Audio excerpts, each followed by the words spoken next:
Bonsoir et bienvenue sur ma chaîne. Je suis Lionel Kameni, étudiant en finance comptabilité, niveau 3.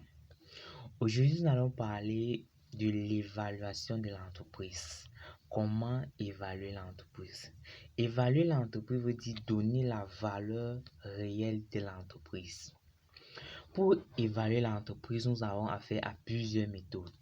Nous avons la méthode d'évaluation comptable et la méthode d'évaluation boursière. Dans la méthode d'évaluation comptable, nous avons plusieurs approches.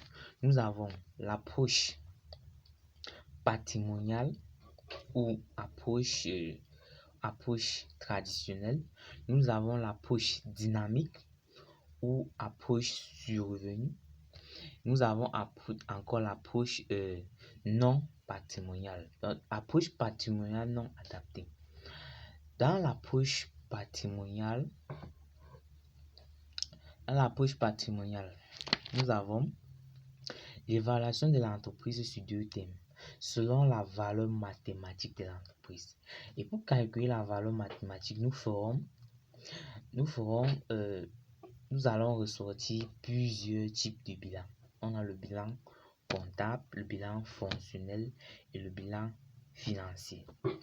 Dans le bilan comptable, le principe du coût historique nous dit que tous les biens qui entrent à l'actif du bilan sont évalués à leur valeur d'origine.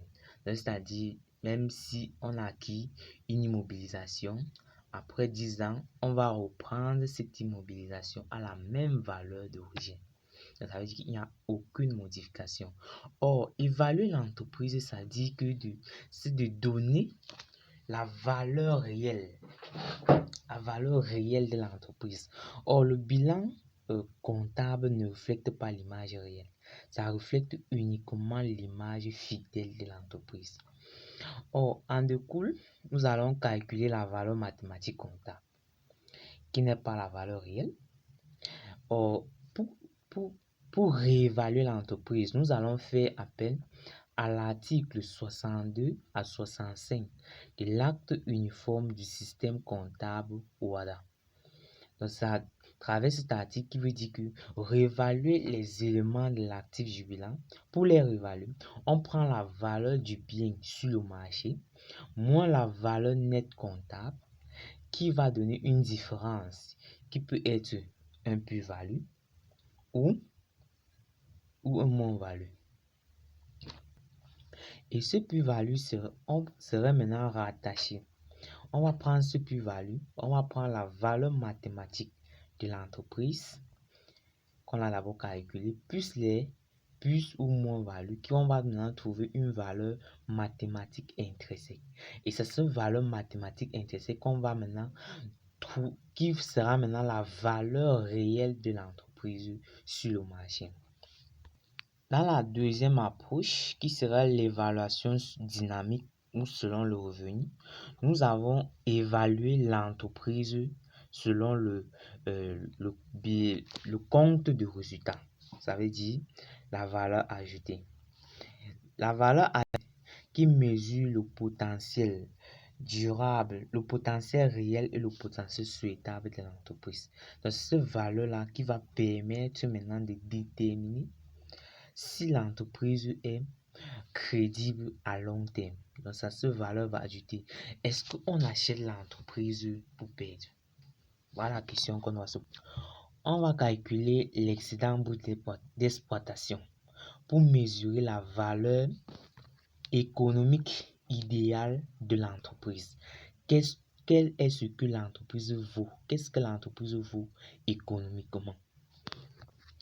Et en plus, on va encore calculer le résultat net pour évaluer la participation des partenaires de l'entreprise. Parce que c'est à travers le résultat net qu'on détermine le dividende, la part qui revient aux actionnaires, la part qui entre dans les réserves de l'entreprise et la part qui entre encore dans les capacités d'autofinancement. Et enfin, on va calculer la capacité d'autofinancement pour mesurer la croissance de l'entreprise. Est-ce que dans 5 ans, est-ce que dans 5 ans, on sera en mesure de retrouver les vraies valeurs l'entreprise serait capable dans 5 ans de nous produire les vraies valeurs qui va nous permettre de procurer beaucoup de bénéfices.